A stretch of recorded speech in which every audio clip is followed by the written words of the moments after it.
Shalom, salam sejahtera untuk kita semua. Kita berjumpa lagi di dalam program 100 hari berdoa. Saudara, saya mengharapkan kita semua dalam keadaan sehat, diberkati Tuhan, semua dalam lindungan Tuhan. Sebelum kita akan membawa doa-doa kita kepada Tuhan, mari kita dengarkan firman Tuhan. Namun sebelumnya, mari kita berdoa. Bapa di surga, kami rindu untuk mendengarkan firman-Mu saat ini. Kuasai hati dan pikiran kami dengan kuasa-Mu, dan biarlah firman ini boleh menguatkan kami. Berfirmanlah ya Allah, kami siap mendengar. Dalam nama Yesus kami sudah berdoa. Amin. Baik, tidak terasa kita sudah ada pada pertemuan yang ke-21 atau hari yang ke-21 di dalam rangkaian 100 hari berdoa. Pada saat ini pembahasan kita berjudul Let's Talk Faith atau Mari Bicara Iman. Berbicara tentang iman, apa kira-kira arti dari iman? Apa definisi dari iman? Menurut Alkitab, di dalam Ibrani pasal 11 ayat 1 dikatakan bahwa iman adalah dasar dari segala sesuatu yang kita harapkan dan bukti dari segala sesuatu yang kita tidak lihat. Berbicara tentang iman, maka banyak tokoh di dalam Alkitab yang kita bisa melihat. Oleh karena iman mereka kepada Tuhan, maka mereka diperhitungkan, dituliskan di dalam firman Allah. Khususnya di dalam Ibrani pasalnya yang ke-11. Namun pada saat ini saya ingin ambil saja satu tokoh di dalam Alkitab yang kita kenal sebagai Bapa segala orang percaya. Dan dia adalah Abraham. Mari kita lihat. Paling tidak ada 3 penekanan yang kita bisa lihat. Apa yang dilakukan oleh Abraham sehingga dia disebutkan sebagai bapa segala orang beriman atau bapa segala orang percaya. Di dalam Kejadian pasalnya yang ke-12, ayatnya yang ke-1. Berfirmanlah Tuhan kepada Abraham, pergilah dari negerimu dan dari sanak saudaramu dan dari rumah bapamu ke negeri yang akan kutujukan kepadamu. Ayat 2. Aku akan membuat engkau menjadi bangsa yang besar dan memberkati engkau serta membuat namamu masyhur dan engkau akan menjadi berkat. Saudaraku yang kekasih, dari ayat ini Abraham sudah menunjukkan iman percaya kepada Tuhan dengan meninggalkan saudara dan juga negerinya, yaitu kita tahu di Ur Kasdim, pergi ke negeri yang ditunjukkan Tuhan. Abraham tidak tahu tempat di mana dia akan pergi. Namun pada peristiwa ini kita sudah bisa melihat bahwa Abraham dia memiliki iman kepada Tuhan. Ibrani 11 ayat yang ke-8 dikatakan karena iman Abraham taat ketika ia dipanggil untuk berangkat ke negeri yang akan diterimanya menjadi milik pusakanya. Lalu ia berangkat dengan tidak mengetahui tempat yang ia tujui. Itu bagian yang pertama. Bagian yang kedua, kita bisa melihat ya di dalam Kejadian pasalnya yang ke-15 ayat yang ke-6 ada janji Tuhan yang Tuhan akan berikan kepadanya. Ya, mari kita lihat. Tuhan berjanji bahwa Abraham akan menjadi bangsa yang besar, di mana keturunannya akan seperti bintang-bintang di langit banyaknya. Meskipun ini baru janji, belum terwujud, namun kita melihat bahwa secara kasat mata ia tidak lagi berpotensi untuk memiliki keturunan oleh karena usianya yang sudah lanjut. Namun saudara-saudara, Alkitab mengatakan, Kejadian 15 ayat 6, lalu percayalah Abraham kepada Tuhan, maka Tuhan memperhitungkan itu kepadanya sebagai kebenaran. Kembali kata iman atau percaya Abraham tunjukkan. Itu yang kedua. Bagaimana yang ketiga? Puncaknya ya, di dalam Kejadian pasalnya yang ke-22, kita tahu ceritanya. Tuhan memerintahkan Abraham untuk menyerahkan Ishak di Gunung Moria. Saudaraku yang kekasih, di dalam kisah ini kita tahu bersama bahwa Abraham dia tidak bertanya kenapa harus Ishak. Dia tidak ada komplain di sana. Bahkan ketika Allah telah menentukan baginya untuk menyerahkan Ishak pada saat itu, dia langsung memanggil Ishak bersama dengan kedua bujangnya dan mereka pergi menuju ke Gunung Moria. Di dalam Kejadian pasal yang ke-22 ayat 5 dikatakan, ketika Abraham menuju ke tempat yang Tuhan sudah tentukan, Abraham berkata kepada bujangnya, tinggallah kamu di sini dengan keledai ini. Aku beserta anak ini akan pergi ke sana. Kami akan sembahyang. Sesudah itu kami kembali kepadamu. Abraham ketika dia menyampaikan hal tersebut, saudara, sudah tersirat di dalamnya ada iman. Bahwa walaupun Allah yang telah menyuruh dia untuk mempersembahkan Ishak, dia akan lakukan hal tersebut. Namun dia sangat yakin bahwa Tuhan akan mengendalikan segala sesuatu, sehingga di dalam ayat ini dia katakan, kami akan kembali kepadamu. Kata kami di sini itu menunjukkan bahwa Abraham tidak akan kembali sendirian. Luar biasa, saudara-saudara. Dan inilah di dalam Ibrani pasal yang ke-11 ayat yang 1 dikatakan bahwa iman adalah dasar dari segala sesuatu yang kita harapkan dan bukti dari segala sesuatu yang tidak kita lihat. Dan benar kita tahu dalam ceritanya, Allah menyiapkan apa yang harus dikorbankan, gantinya Ishak sebagai anaknya. Saudaraku yang kekasih, kisah Abraham mempersembahkan Ishak adalah bukti bahwa ia mengasihi Tuhan dari segala-galanya. Ia beriman kepada Tuhan bahwa segala sesuatu adalah dari Tuhan dan untuk Tuhan. Itulah iman.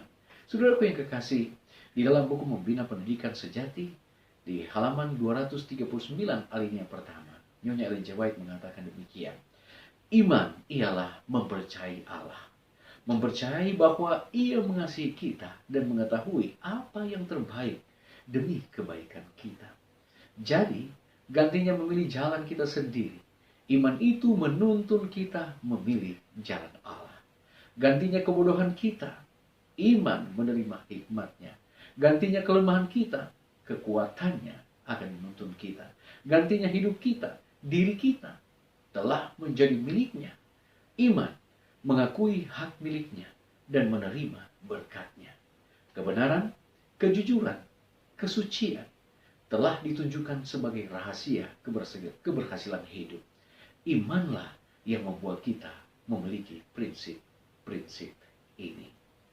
Di dalam Mazmur 20 ayat 7 dan 8, firman Tuhan berkata, sekarang aku tahu bahwa Tuhan memberi kemenangan kepada orang yang diurapinya dan menjawabnya dari sorganya yang kudus dengan kemenangan yang gilang gemilang oleh tangan kanannya.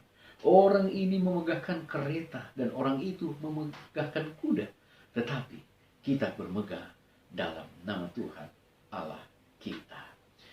Christ Object Lesson halaman 146 mengakhiri akan renungan kita pada saat ini. Di dalam tulisan ini Nyonya White menuliskan seperti ini. Ambillah firman Kristus sebagai jaminan Anda. Apakah dia tidak mengundang Anda untuk datang kepadanya? Jangan pernah membiarkan diri Anda berbicara dengan cara tidak berpengharapan dan putus asa. Jika Anda melakukannya, Anda akan kehilangan banyak. Dengan melihat penampilan dan mengeluh ketika kesulitan dan tekanan datang, Anda memberikan bukti iman yang sakit-sakitan dan lemah. Berbicaralah dan bertindaklah seolah-olah iman Anda tidak terkalahkan. Tuhan kaya akan sumber daya. Dia memiliki dunia. Lihatlah ke surga dalam iman. Pandanglah kepadanya yang memiliki terang, kuasa, dan efisiensi. Kiranya Tuhan memberkati kita. Saya berdoa nama Yesus. Amin. Baik, saudara-saudara, kembali kita akan datang kepada Tuhan. Mendoakan akan pokok-pokok doa kita pada hari ini. Dan seperti biasa ada 5 hal yang kita akan doakan. Yang pertama, berdoalah agar Allah terus membantu kita untuk menjadi umat yang beriman, yang kuat. Karena kita tahu banyak cobaan yang jauh lebih sulit di depan kita. Yang kedua, kita berdoa agar kecurahan Roh Kudus kepada umat-umat Allah segera terjadi. Dan pekerjaan Tuhan segera selesai. Dan kita bisa pulang ke rumah yang Tuhan telah siapkan. Yang ketiga, kita berdoa untuk hikmat bagi para pendeta, bahkan pimpinan-pimpinan gereja, agar mereka berusaha untuk menguatkan, menghibur umat-umat Tuhan di tengah kekacauan, ya perubahan-perubahan yang terjadi saat ini. Yang keempat, kita berdoa agar sebagai umat kita boleh melakukan yang terbaik untuk menjalankan prinsip-prinsip kesehatan, dan kita juga diajar agar bisa membentuk sistem kekebalan tubuh yang baik. Yang kelima, kita berdoa agar kasih Allah memenuhi hati kita, menggerakkan kita, dan menghancurkan hati kita sehingga kita tidak dapat menahan untuk membagikan setiap kebenaran kepada mereka yang tidak memiliki pengharapan. Baik saudara-saudara, mari kita menghadap Tuhan. Kita berdoa. Bapa di dalam kerajaan surga, Engkau Allah yang baik. Terima kasih untuk berkat yang kami terima sampai saat ini. Kami bersyukur juga untuk firman boleh menguatkan kami. Ketika kami boleh belajar tentang iman, biarlah itu boleh menjadi nyata dalam kehidupan kami. Bahwa iman adalah segala sesuatu yang kami harapkan dan bukti dari segala sesuatu yang tidak kita lihat.